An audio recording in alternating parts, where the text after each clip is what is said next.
அனைவருக்கும் வணக்கம். உளவியல் என்பது மனநிலை.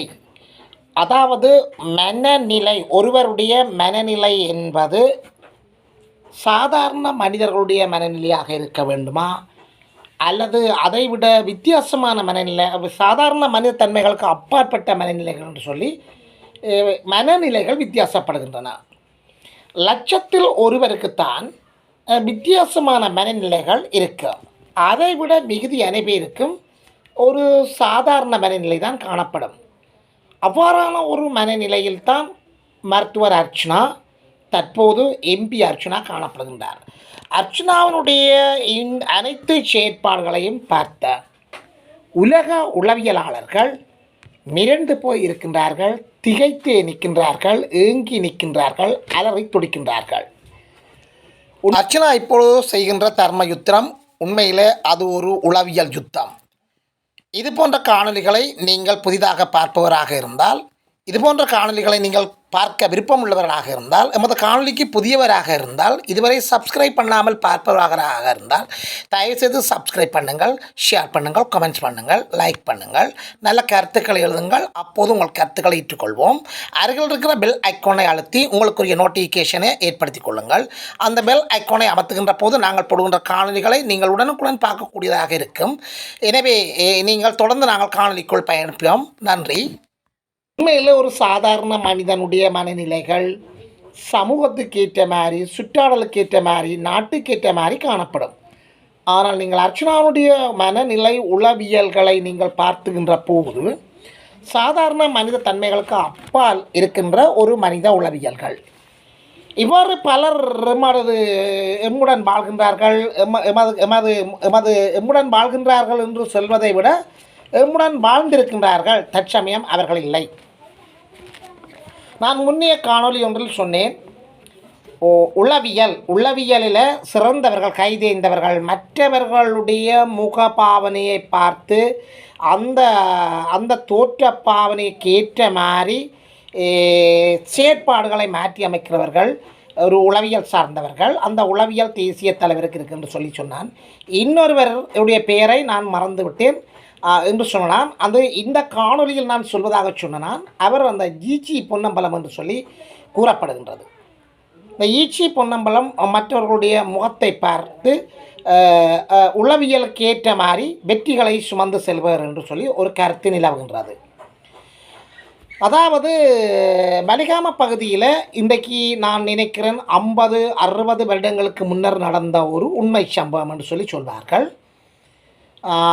ஒரு பெண் தன் முன்னிலையில் ஒருவர் சாகடிப்பதை பார்த்திருக்கின்றார். அந்த பெண் சாட்சி சொல்வதற்கு நீதிமன்றில் வந்து தயார் நிலையில் நிற்கின்றார். அந்த பெண்ணை தன்னுடைய வழக்கு வாதத்தின் திறமையால் அந்த பெண் சொல்வது பிழை என்று சொல்லி வாதாடி தன்னுடைய பக்க பாதிகளை காப்பாற்றுவதால் அந்த சட்டத்தரணிக்கு வழங்கப்பட்ட பொறுப்பாக இருந்தது, சட்டத்தனை எடுத்துக்கொண்ட கடமையாக இருந்தது.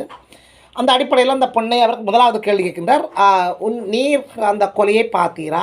அந்த பொண் ஆம் என்று சொல்கின்றார். அப்பொழுது என்ன நேரம்? அந்த பொண் அந்த நேரத்தை சொல்கின்றார். எங்கே நீங்கள் நின்ற நீங்கள்? நான் கிணற்றுக்கு தண்ணி எடுப்பதற்காக சென்றேன் என்று சொல்கின்றார். எத்தனை பேர் வந்தார்கள் என்று சொல்கின்றார். ஒருவர் தான் வந்தார் என்று சொன்னார். அப்போ அவர் அந்த கொலை செய்கின்ற போது கொலையாளியை என்ன செய்தார் என்று சொல்லி கேட்கின்றார். ஒரு கையால் பிடித்தார் என்று சொல்லி அந்த பெண் பதில் சொல்கின்றார். மறுகையால் என்ன செய்தார் என்றால் மறுகையால் ஓங்கி வெட்டினார். நீங்கள் நன்றாக உன்னித்து பாருங்கள். ஒரு கையால் என்ன செய்தார்? அந்த கொலை உண்டவரை பிடித்தார். மறுகையால் என்ன செய்தார்? மறுகையால் தன்னிடம் இருந்த கத்தியை ஓங்கி வெட்டினார். அடுத்த கையால் என்ன செய்தார் என்று அந்த சட்டத்திரணி கேட்கிறார் அந்த பொண்ணை நோக்கி. அந்த பொண் அதற்கு பதில் வழங்கவில்லை. அவர் திருப்பி பல தடவை அந்த பொண்ணை கேட்கின்றார். மறுகையால் என்ன செய்தார்? மற்ற கையால் என்ன செய்தார்? மற்ற கையால் என்ன செய்தார்? அந்த பொண் சிரித்து கொண்டே சர்வசாதாரணமாக பதில் சொன்னார். ஒரு ஆளுக்கு 2 கை தான் இருக்கின்றது, 3 கை இல்லை என்று சொன்னார். ஈச்சி பொன்னம்பலம் என்கின்ற உலகையே விரல் விட்டு ஆட்டிய ஈச்சி பொன்னம்பலம் என்றவர் தன்னுடைய வாழ்நாளில் தோற்ற முதலாவது வழக்கு இது என்று சொல்லி எமது முன்னோர்களான தாத்தா பாட்டிகள் சொல்வார்கள். அப்போ இந்த இடத்துல நீங்கள் பார்த்தீர்கள் என்று சொன்னால் அந்த பொண்ணை அவர் ஒரு கட்டத்தில் கேட்கின்றார், நீ என்னுடைய கண்ணை பார்த்து பதில் சொல், என்னுடைய கண்ணை பார்த்து பதில் சொல், என்னுடைய கண்ணை பார்த்து பதில் சொல், நீ எங்கேயோ பார்த்து பதில் சொல்கிறாய் என்று சொன்ன போது அந்த பெண் அதற்கு திருப்பி பதில் சொன்னார், நான் உங்களுடைய கண்ணை பார்த்து பதில் சொல்ல வேண்டிய அவசியம் எனக்கில்லை. நீதிமன்றால் கேட்கப்படுகின்ற நீதிமன்றத்தில் சட்டத்திறனிகளால் கேட்கப்படுகின்ற கேள்விகளுக்கு மட்டும்தான் நான் விடை சொல்ல வேண்டுமே தவிர அவர்களினுடைய கண்ணை பார்க்க வேண்டிய அவசியம் இல்லை என்று சொன்னார். நீங்கள் கருத்துண்டி பார்த்தீர்கள் என்று சொன்னால் அந்த பொண் அவரை பார்த்திருந்தால் அவர் தன்னுடைய கண் கிப்னாடிசம் என்று சொல்வார்கள். அதாவது மிக உயர்ந்த உளவியல். அந்த கண் பார்வையினூடாக அந்த எதிர்த்தரப்பினரை தம்பசப்படுத்தி தம்முடைய கேள்விகளுக்கு அவர் குழப்பகரமான பதிலை சொல்கின்ற போது தன்னுடைய வாதத்திறமையை அங்கு காட்டி அவருடைய பதில்கள் பிழையானது என்று சொல்லி வாதாடி தன்தரப்பு வாதிகளை அவர் காப்பாற்றுகின்ற சந்தர்ப்பங்கள் கூடுதலாக காணப்படுகின்றது. எனவே இங்கே பார்த்தீர்கள் என்று சொன்னால் ஜிசி பொன்னம்பலம் அவர்களுக்கு கண் கிப்னாடிசம் இருப்பதாக அந்த காலத்தில் இருக்கின்ற பலர் கூறுவார்கள். இந்த கருத்தை நான் கூறவில்லை.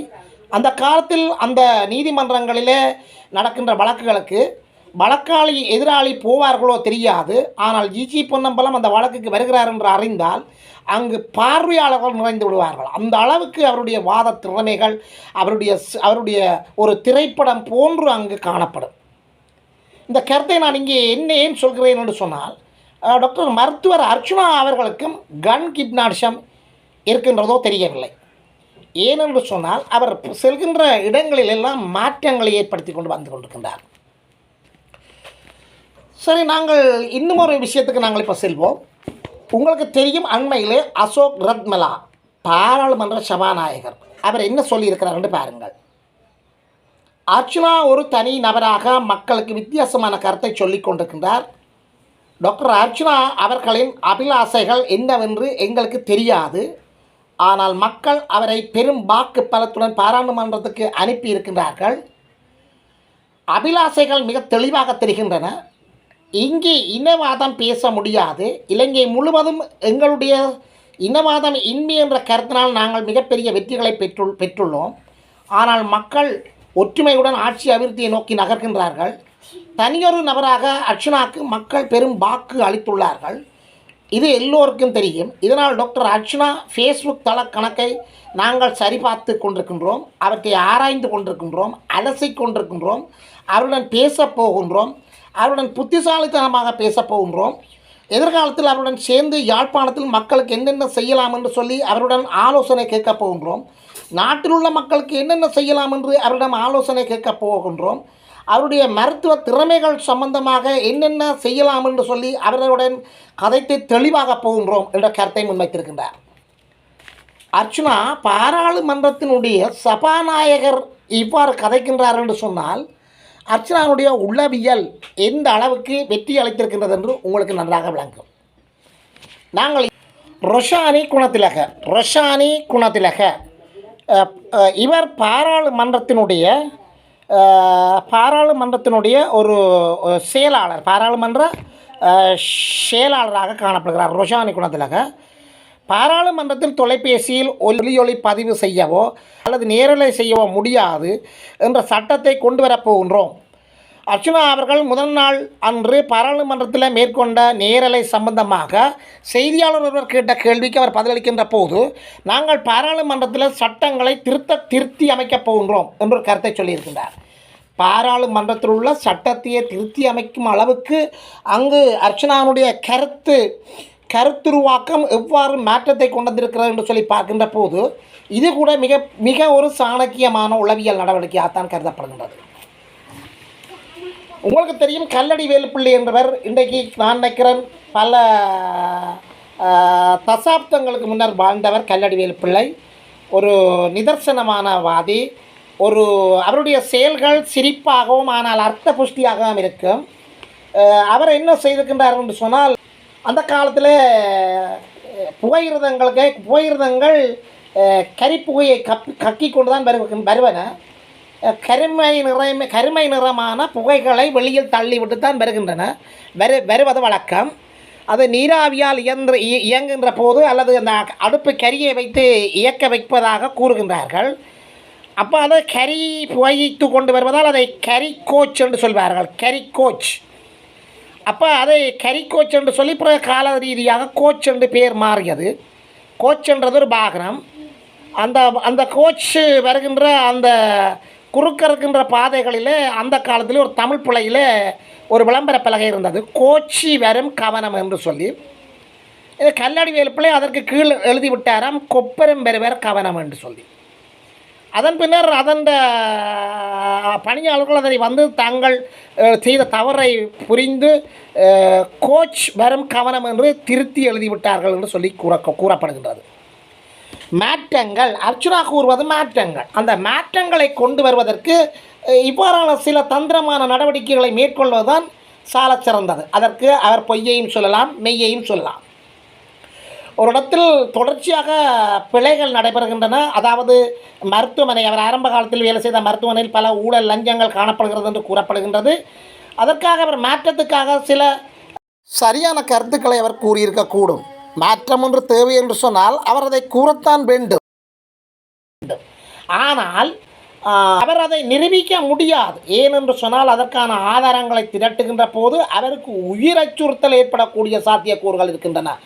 இதையே அவர் மருத்துவர் பல தடவை அந்த மன்றுகளில் தெரிவித்திருப்பதையும் நீங்கள் செய்திகளில் பார்த்திருப்பீர்கள் என்பது உண்மை சம்பவம். எனவே அர்ச்சுனாவினுடைய இந்த ஆட்டம் ஒரு மிகச்சிறந்த சாணக்கியம் மிக்க உளவியல் யுத்தம். அர்ச்சுனா செய்வது உளவியல் யுத்தம், உளவியல் போர்.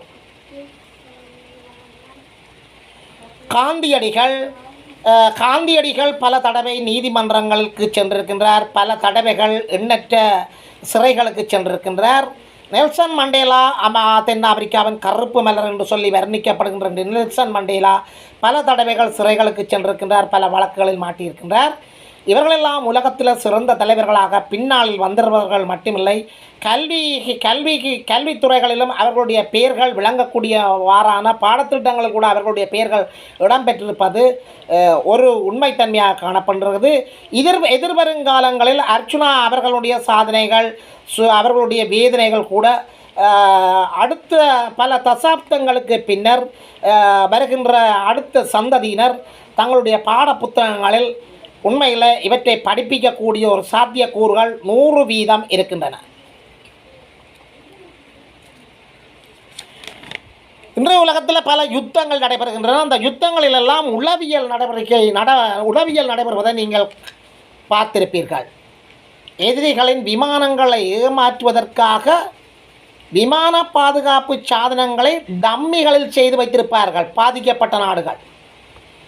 ரஷ்யாவின் தாக்குதல் விமானங்களை ஏமாற்றுவதற்காக உக்ரைனில் டம்மி விமான சாதனங்கள் அங்கு வைக்கப்பட்டிருப்பதாக, விமான எதிர்ப்பு சாதனங்கள், வான் பாதுகாப்பு சாதனங்கள் அங்கு நிலைநிறுத்தி வைத்திருக்கப்பட்டதாக கூறப்படுகிறது. அப்பொழுதெல்லாம் எதிரி விமானங்கள் அந்த சாதனங்களை பார்த்துவிட்டு திரும்பி ஓடிவிடுவார்கள். இது யுத்த காலத்தில் பாவிக்கப்படுகின்ற ஒரு உளவியல் நடவடிக்கையாக காணப்படுகிறது. அர்ச்சுனா, நீங்கள் கேட்கலாம் அது நாட்டுக்கு நாடு நடைபெறுகின்ற யுத்தம் என்று சொல்லி. அர்ச்சுனா கூட இன்றைக்கு நாட்டில் இருக்கின்ற லஞ்சவாதிகள், ஊழல்வாதிகள், ஏமாற்றுவாதிகளை இன்னொரு நாடாகத்தான் பார்க்கின்றார். நாட்டுக்கு நாடு செய்கின்ற யுத்தம் மாதிரித்தான் அர்ச்சுனாவும் யுத்தம் செய்து கொண்டிருக்கின்றார். நீங்கள் பார்த்தீர்கள் என்று சொன்னால் இந்த யுத்தத்தில் ரஷ்யா மிக மோசமான பாதிப்புகளை சந்தித்திருக்கின்றது. உக்ரைனும் மிக மோசமான பாதிப்புகளை சந்தித்திருக்கின்றன. எனவே இந்த யுத்தம் உளவியல் யுத்தத்தில் இரு பகுதிகளும் பாதிக்கப்படுவது போலதான் இங்கே அர்ச்சுனா பல பாதிப்புகளை எதிர்நோக்கி கொண்டிருக்கின்றார். அந்த தடைகளை உடைத்து அவர் நகர்ந்து கொண்டிருக்கின்றார்.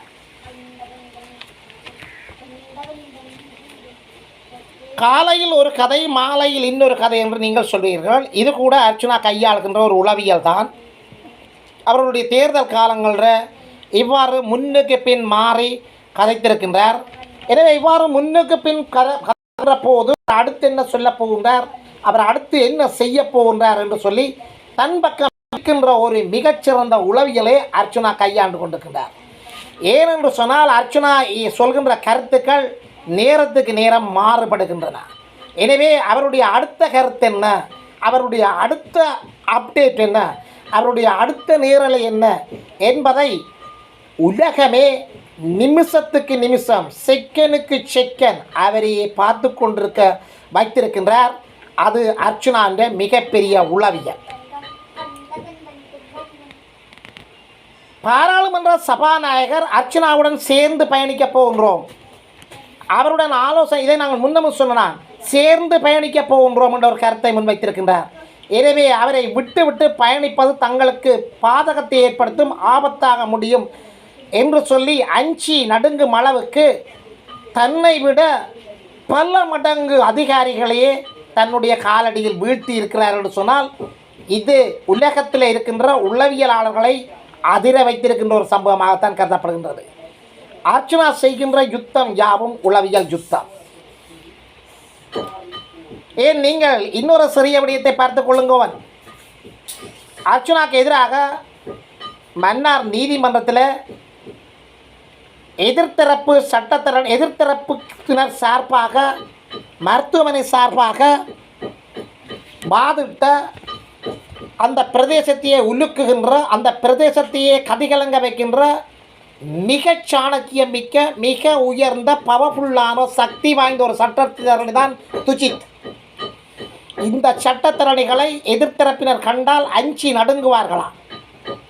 அவர் கதைக்கின்ற கருத்து எதிர்த்தரப்பினர்களை சிறைக்குள் மூட வைத்து விடுமா என்பது பொதுமக்களினதும் எதிர்த்தரப்புவாதிகளினதும் அவருடைய எதிராளிகளினதும் கருத்துகள்.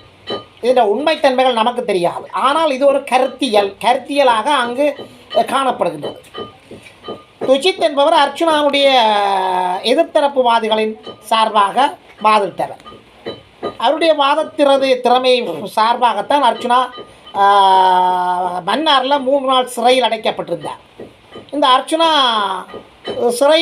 சிறை வைக்கப்பட்ட அந்த 3 நாட்களின் பின்னர் மீண்டும் மன்றுக்கு வருகின்ற போது அவருடன் இருந்த ஒரு சக சிறை கைதி, உங்களுக்கு இன்றும் உங்களுக்கு பிணை வழங்கப்படாது, மீண்டும் நீங்கள் சிறைக்குத்தான் வரப்போகிறீர்கள், உங்களுக்கு எதிராக வாதிடப்போடுவர் யார் தெரியுமா? துஜித்.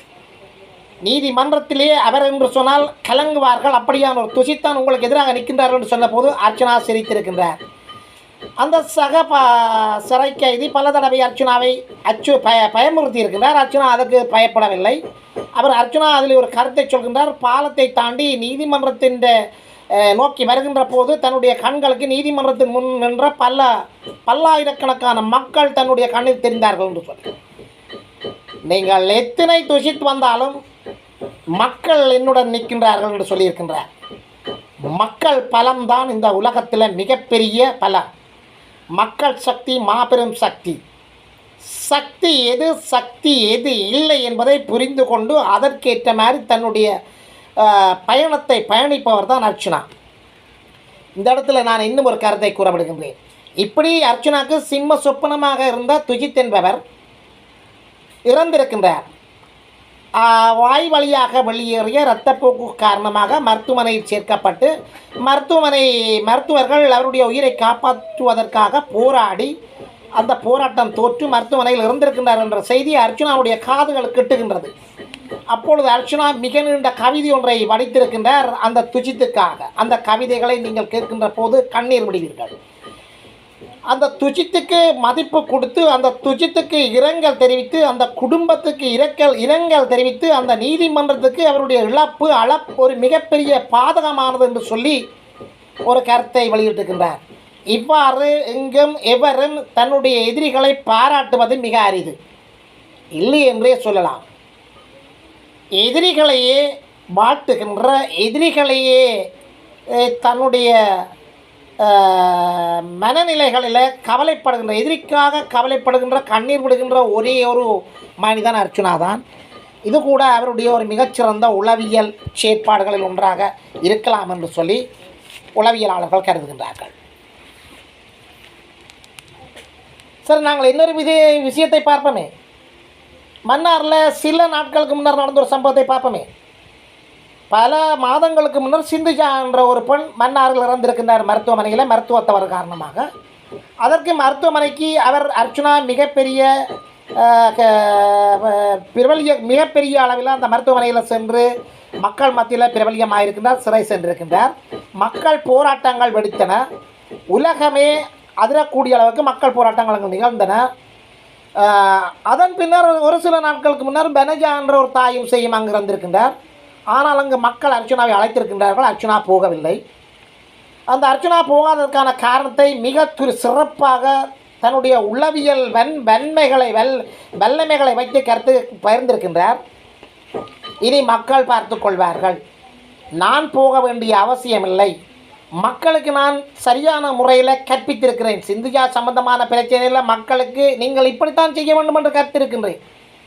அதாவது உங்களுடைய பிரச்சனையை நீங்களே தட்டி கேளுங்கள். அர்ச்சனா தான் வருவார் என்று நீங்கள் நினைக்கக்கூடாது. நீங்கள் ஒவ்வொருவரும் அர்ச்சனா. எனவே இனி மக்கள் பார்த்துக்கொள்வார்கள். மக்கள் வெளிப்படைந்து விட்டார்கள் என்று சொல்லி ஒரு கருத்தை கூறுகின்றார். இந்த இடத்துல நான் இன்னொரு கருத்தை உங்களுக்கு கூறுகின்றேன். வேலாயுதம் தற்போதைய இளம் தலைமுறையினரால் வர்ணிக்கப்படுகின்ற தளபதி விஜயினுடைய திரைப்படம் வேலாயுதம் சில வருடங்களுக்கு முன்னர் வெளியாகியிருந்தது. அந்த படத்தில் அரசியல்வாதிகளை பின்னி அடிக்கின்ற ஒரு காட்சியில் அரசியல்வாதிகளின் லஞ்ச ஊழங்களை வெளிப்படுத்தி தளபதி விஜய் பல துயரங்களை கடந்து வெற்றி வாகை சூடுகின்ற போது அங்கு லட்சக்கணக்கான மக்கள் அவரை சூழ்ந்திருக்கின்றார்கள். அந்த இடத்துல தளபதி விஜய் என்ன சொல்கின்றார் என்று சொன்னால்,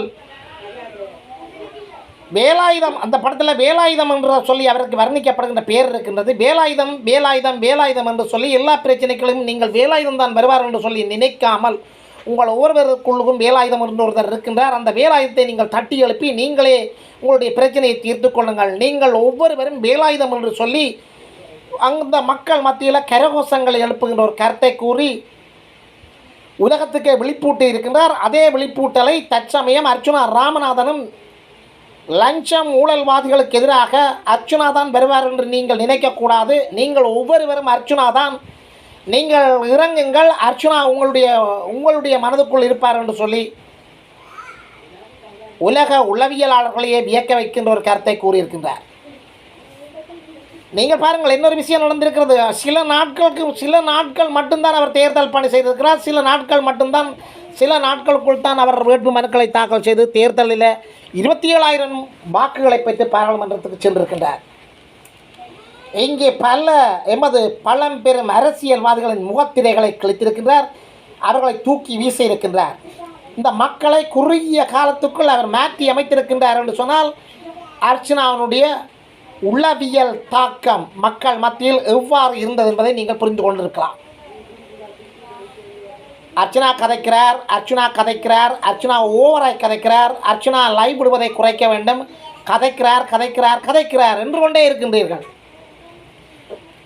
நீங்கள் இன்றைய மனித வாழ்க்கையை பார்த்தீர்கள் என்று சொன்னால் கதைப்பவன் வாழ்வான், கதைக்காதவன் சாவான். ஏன் நீங்கள் ஒரு யூடியூப் ஒன்றை எடுத்து பாருங்களேன். அவர் ஒரு சின்ன ஒரு பூவை வைத்து கொண்டு 1.5 மணித்தியாலம் கதைக்கின்றார். ஒரு மீன்பிடி தளத்தில் நின்று கொண்டு 1.5 மணித்தியாலம் கதைக்கின்றார். தங்களுடைய குடும்பத்தை காப்பாற்றுவதற்காக சகோதரி ஒருவர் 1.5 மணித்தியாலம் கதைக்கின்றார். அப்போ நீங்கள் இந்த இதுகளை நான் பார்க்கின்ற போது கதை சலிப்பே வராது உங்களுக்கு. மற்றவன் கதைக்கின்ற போது கேட்கின்ற போது சலிப்பு வராது. அங்கு ஒரு ஈர்ப்பு ஒன்று இருக்கின்றது. அர்ச்சனா அந்த உளவியலைத்தான் அர்ச்சனாவும் செய்து கொண்டிருக்கின்றார். அர்ச்சனா கதைக்கின்ற போது ஒவ்வொரு கதையும் புதிய புதிய கதைகளாகத்தான் இருக்கின்றன. எனவே அடுத்த கதை என்ன? நான் முதல் சொன்னேனே, அடுத்த கதை என்ன? அவர் என்னத்தை பற்றி கதைக்க போகிறார்? யாரை பற்றி கதைக்க போகிறார்? எந்த ஊழலை பற்றி கதைக்க போகிறார்? எந்த துறைக்கு இறங்க போகிறார் என்றெல்லாம் பார்த்து கொண்டிருக்கிறீர்கள் என்று சொன்னால் அர்ச்சனா கதைக்கத்தானே வேணும். கதைக்காடல் உங்களுக்கு என்னென்று தெரியும். அர்ச்சனா சாபகச்சேரியில் கதைத்தபடியால் தானே இன்றைக்கு எத்தனையோ பேருடைய முகத்திரை கிழிக்கப்பட்டிருக்கின்றது. அப்போ இன்றைக்கு அந்த பல மருத்துவமனைகளில் மாற்றங்கள் கொண்டு வரப்பட்டிருக்கின்றது. இதற்கு முன்னால் ஒரு சாதாரண பாதுகாவலரே உங்களை காரை துப்பி உங்களை விரட்டி அடிப்பான். இன்று சாதாரண அங்கே மருத்துவமனைகளில் சாதாரண ஒரு காவலாளி உங்களை கண்டு உங்களுக்கு தருகின்ற மதிப்பு அர்ச்சனாவால் தான் வந்திருக்கின்றது. அங்கே வேகமாக வேலை செய்கின்றார்கள். அங்கு உடனடியாக சிகிச்சை வழங்குகின்றார்கள். அங்கு உடனடியாக உயிர்களை காப்பாற்றுகின்றார்கள். அங்கு அவர்கள் துரித கதையில் செயற்படுகிறார்கள் என்று சொன்னால் அர்ச்சனா பல மணி நேரம், பல மணித்தியாலங்கள் கதைக்க போகிற கதைகளெல்லாம் இருக்கின்றது. கதைக்காமல் எதையும் செய்ய முடியாது. நான் சொன்னனே, கதைத்தவன் வாழ்வான், கதைப்பாதவன் சாவான். இந்த கருத்து அர்ச்சனாக்கு அர்ச்சனா என்ற உளவியலில் மிகப்பெரிய தாக்கத்தை ஏற்படுத்துகின்றது. எனவே அர்ச்சனாவுடைய அனைத்து செயற்பாடுகளை நீங்கள் பார்க்கின்ற போது உளவியல் யுத்தம் ஒன்றை செய்து கொண்டிருக்கின்றார்.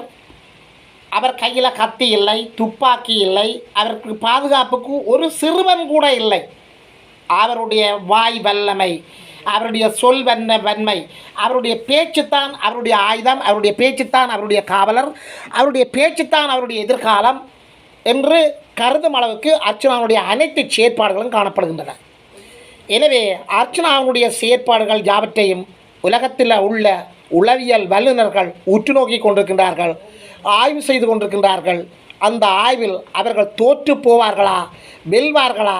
காலம் பதில் சொல்லட்டும்.